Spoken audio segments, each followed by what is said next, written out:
As preschoolers approach the age of 5 or 6, the prospect of school and formal learning looms on the horizon. The world broadens beyond home and family to include friends and teachers, all of whom will take on greater significance in a child's life as the years go by. It isn't always an easy transition for parents or for children. We live in a highly competitive world, and because parents love their children and want them to succeed, they have many questions. What should we be teaching? When should we start? How much should children know about reading, writing, and math skills before they enter school?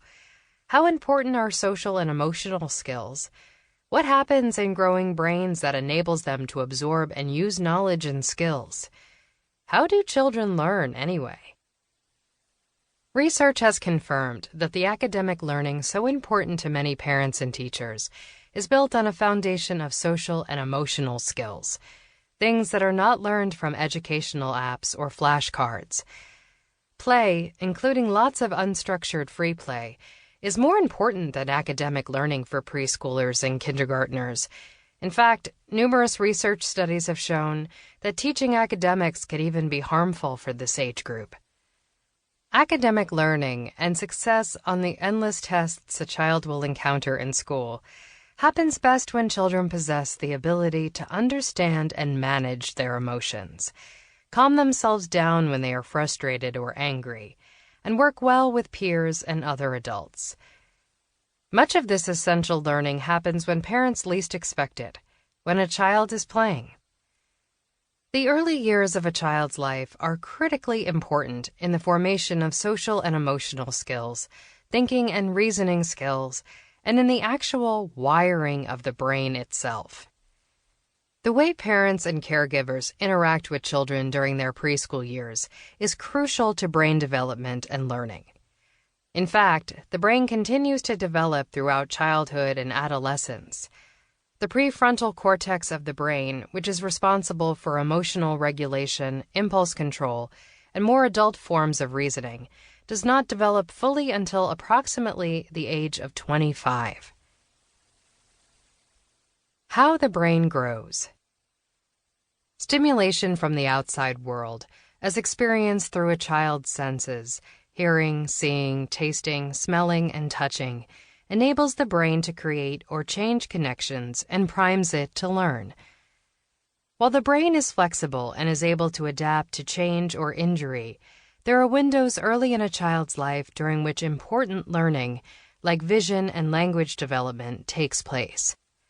If those windows are missed, it may become more difficult for a child to acquire those abilities. As early as the preschool years, a child's brain begins to prune away the synapses that haven't been used enough. So, for some functions, brain development is a use it or lose it proposition. For others, such as social skills development, learning continues well into early adulthood. What is used and kept depends in large part on the adults who shape a child's world. What makes children different? Perhaps you are wondering where your child gets his or her particular combination of traits and qualities, and why, if you have more than one child, they can be so amazingly different. Researchers believe that genes may have an even stronger influence on temperament and personality than previously thought. Genes may influence such qualities as optimism, depression, aggression, and whether or not a person is a thrill seeker, which may come as no surprise to parents whose preschoolers thrive on gymnastics, hurl themselves at the ball in soccer, and climb trees faster than monkeys.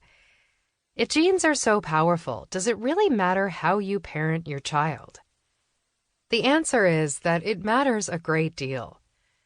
While a child inherits certain traits and tendencies through her genes, the story of how those traits develop hasn't been written yet. Your child may have arrived on the planet with her own unique temperament, but how you and her other caregivers interact with her will shape the person she becomes. Brain researchers call these early decisions and reactions adaptations. They are part of an intricate dance between a child's inborn qualities and the world she inhabits. As educational psychologist Jane M. Healy says,